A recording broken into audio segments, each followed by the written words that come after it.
Video is about resources for Rust legacy players that still want to use the, I'm going to say, hacked Rust playable client you can get from 2013 and 2015. These are both based on using the 2013 Rust Island map that was built into the game. And I'm going to be just showing you mapping objects or products. First one is, and this is not really the first image, but it's the first image that looks good and ended up being integrated into at least the 2015 version of the game that you can download. This one is made by somebody who went under the name AlphaCheeto in 2014 on the 9th of February or the 9th of June. Now the 9th of June version is the larger version that you're looking at here. IGN, the website, used a zoomed in version of it that is also used as the basis for the in-game map here, this one overemphasizing the PNG clear background you can actually use on it for an overlay map. This is one I modified. As you can see, someone just took a map that obviously had a lot more data to it, chucked it down, and then someone decided to make it look more like a real island. But it isn't. It's a very large island, not small. When you play the game, even the 2015 version you can get a hold of off of legacyrust.eu or something, which is the one I have downloaded.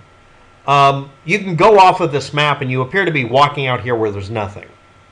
And obviously this was the original image that was used a lot of the time, maybe even in 2015. And this is actually what the map looks like. Now, the in-game map that would let you appear to be a dot moving around on this doesn't really show you the rest of the map. The ideal way to do it at that point would be to have this larger map, or even bigger, just be in the file system, and instead of you walking and appearing to move around on the map until you disappeared off the edge, it would move the map underneath you so you could see where you are in reference to it. That would have been much better. And that is something that was implemented in games using the Unity engine at the time. Now, when you look up these images, you eventually find this one. This is apparently the full map. It is very, very large. And unfortunately, this one made by turnbullterror.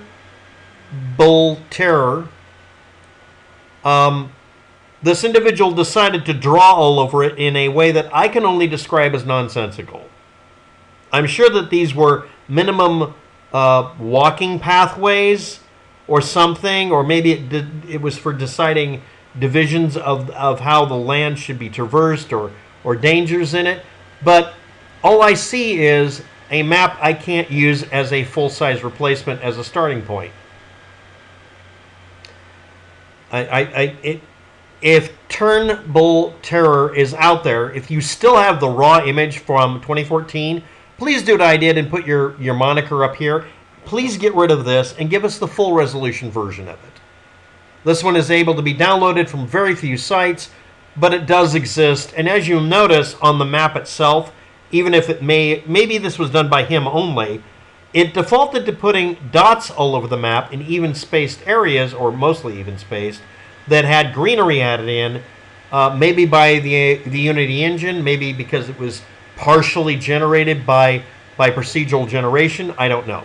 It shows the main mountain range group here. This is the actual mountain range, the big one you see in the mostly north end of the map. And then there's this one here. There's this really long one here. And here's another one that's even bigger than this one. The map for this game from 2015 and 2013 was ridiculously large, but it was unmanageably large. And yes, if you get the 2015 hacked version, when you go up and over these hills, you can see trees and stuff in the background. I mean, it's a fully used map. It just doesn't have anything you can get. No food, you know. I suppose if you stock up on food and carry nothing but food on you, you could run out here and do this. I know for a fact that when I went around here, as I tried to traverse up here on the map, let me zoom in on it because obviously it's a map and I can. Once I started when I started going around here, on some of the servers, they would ban me for inappropriate behavior. acting as if I'd done something like hacked or something. I was just running around on the map. This shouldn't be something you get banned for. So let's review really quickly. This is the AlphaCheeto map. This is the quality it had. This is at resolution on my screen. I added in the year and date. And again, for AlphaCheeto as well, could you produce a version of this that's cleaned and put this information in the border instead of putting it here, please? This one doesn't have anything in it other than it shows you the rad towns. That's extremely useful. And this is the one that people then used as the basis for making the in-game map. But as you can tell, it has words thrown all over it for basic navigation saying, oh yeah, I'm in North Valley, or I'm in Hacker Valley. By the way, Hacker Valley North, as I passed up here, that's when it banned me. So I'm not sure if that's actually, I mean, if you know the reason why a current legacy version of the server would do that, please comment below. But these were really good maps by this guy. And then there's turnbullterror that looks like this information was extracted from some sort of map viewer that grabbed all of it. And this here appears to be marked up by him or not. I can't tell. I don't know. That might actually be an indication of the different map sections that were subsections. I did a video recently on how the map is actually built. Now, here is the map legacy entry for rustfandom.com wiki. And as you can see, just like every other damned wiki out there, most of the images won't load, but if you click them, you can get them. All right, that's cool. You can open them up and look at the raw images. But they also have a set of links that go to an interactive map with zoom. Another one, interactive map tool, Rust Map Marks, just like Rust Map Net. Then we have rustnuts.com interactive map with coordinates. And then K3X high definition map that was new enough at the time when they were last editing this, they didn't give an archive. All of these are listed as archives that go through archive.org that are for 2015, 2014, and 2016. But this one doesn't. And yes, there is a copy of the data there. And yes, it's a programmer that was able to be contacted at one point. This is what we have left. Ultimate Rust map at rustnuts. This one is actually mostly functional. It's missing pieces, and if we putz with it a little bit, we get our locator. Okay, but can we look at the top of the map? Well, no, we can't. So let's go forward a notch here. Let's see if I can get forward one notch without it crapping out. Let's see if we see something in 2014. Here we go. We're going forward. We're in July 2014. Am I able to move the map around? Yes. Now, if I move all the way to the top without zooming in yet, because that makes things not want to load somehow, we get this. Now, the thing is, this has to have the images either locally, or they're in the archive.org copy, or they're on another website. And the other website these images were stored on, when I right-click and looked at them, copy image location, I'll just paste it up here. At the end, it eventually says GitHub, user content, and bachrist. Yeah, it's a GitHub user. And as you can see, if we zoom in really close, we get really good resolution, really good quality. So anyway, I went to his, let me stop it auto-loading. But yeah, the last time this loaded cleanly, or the first time it loaded cleanly, July 14th, 2014. Yeah, it's a 20-year-old piece of data. So its birthday is almost today, right? Okay. Here's bachrist, or bachrist, rustnuts, and all the data. And it's using a file, if we let it open, waiting. Yes, I'm going to do the mini rant. I hate, absolutely abhor GitHub. GitHub is absolutely mind-numbingly notorious for being a badly programmed website. But anyway, in there, you can get at the file. You can just download the entire release. It says no releases, but you can download all of it. You just have to load it on a web browser that's capable of showing the download button. So anyway, let's move on. Boop. Here it is after downloading, and it uses something called leaflet, or leaflet. and it's a map, a user creatable map set.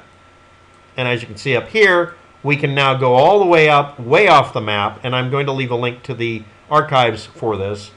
We can actually load this, and you can look at the mountain ranges. You can actually use this. The thing is, this is a local copy. I downloaded some dependency files, cascading style sheets and stuff. But if we do the zoom in trick, and zoom back out, I guess, it doesn't have very fine-grained zoom. This is the original image here, from here to here, that is the AlphaCheeto larger size. It goes out here to this curved mountain in here. Okay, then we go here. There it is. So yeah, that's the original image. But someone went through the trouble of getting what looks like the full quality version of the turnbullterror's version here and getting all the data. So at one time or another, this version, which at least is consistent until somebody drew on it, had all the data. I mean, it's almost fine-grained enough that we could use it to navigate properly in the game. I'm going to bring this down here. Let's get to where we can see the road. And that's about what you see when you do the hit the M button and have the map open. I want to point out that I've edited this heavily to get rid of some little pointers here. Like if you go here, it says Brandinator, and here it'll say right, etc. And then it'll give you lat and longitude within game for teleportation purposes. I haven't altered it any more than absolutely necessary to give me what amounts to, yes, I'm saying it, this is our best example of the entire map. And I want to point out something that Rust did, Facepunch did, when they did this. And yes, I really do want all of the raw images like I did in the previous video. But I want to point out something. In the game, this is an impact crater they put on the map with this as the center. They didn't edit that out, but that's the center of an impact crater way up on the other end of the map. And it may still have something interesting there, at least in the map files, as of 2015 and maybe even 2013, the original version. That is very clearly meant to be an impact crater or an explosion from a caldera. And all of these other dots, they seem to be default dots that are just applied by some math routine. It doesn't appear in the map, apparently, at all. When you look here, it appears in this one. But again, I think that's from the map dumper that's built into the Unity game engine. But anyway, I'm going to leave a link to the GitHub repository, or suppository, github.com/bachrist, or bachrist, Rust-a-Not. And also a link to the ultimate Rust map, Rust Nuts. Why not? The 2014 July 14th version of it that wasn't crap. It actually works mostly. I'm using a variation of it right now that, yeah. I will go out of my way and rewrite this unless this author contacts me and complains, and make a slimmed down, cleaned up version of this that's, number one, a full-on PNG version of the whole thing, and number two, a fully functional full-screen version of it if I can edit it. And next thing is, if anybody knows of the rest of this map, whether it's from turnbullterror or from the original GitHub creator, Rust-a-Nut, if you have the original version that's consistent, like it has these stupid round dots, that would be fine too. As long as it's high resolution like that, because through bad translation, we went from this rather high resolution image here that, he put his name on and screwed up some of the data, to this thing that is not nearly as good a resolution being used down here. And yes, I will endeavor to clean this up, rationalize the map, actually make it work, and see what I can do here. But yeah, if anybody knows where to download the rest of the tiles or who was running these projects, I can't find any contact information. And yes, I'm going to do a video where I start up Rust 2015, try to respawn as far north as possible, because it does it once in a while. And then I'm going to gather food, and I'm going to build a little base just to store food, one of the triple crates. And then I'm going to do my best to run all the way to the middle of the impact zone here. And we'll just call that the dinosaur impact area. These areas aren't named or mapped, and yeah, I'm going to keep working on extracting the data from the game and see if I can do a better job than this. Anyway, that's it. Thanks for watching. Have a good day. Good luck with that. And I hope that this will be entertaining to some of you, or all of you, or something. Bye.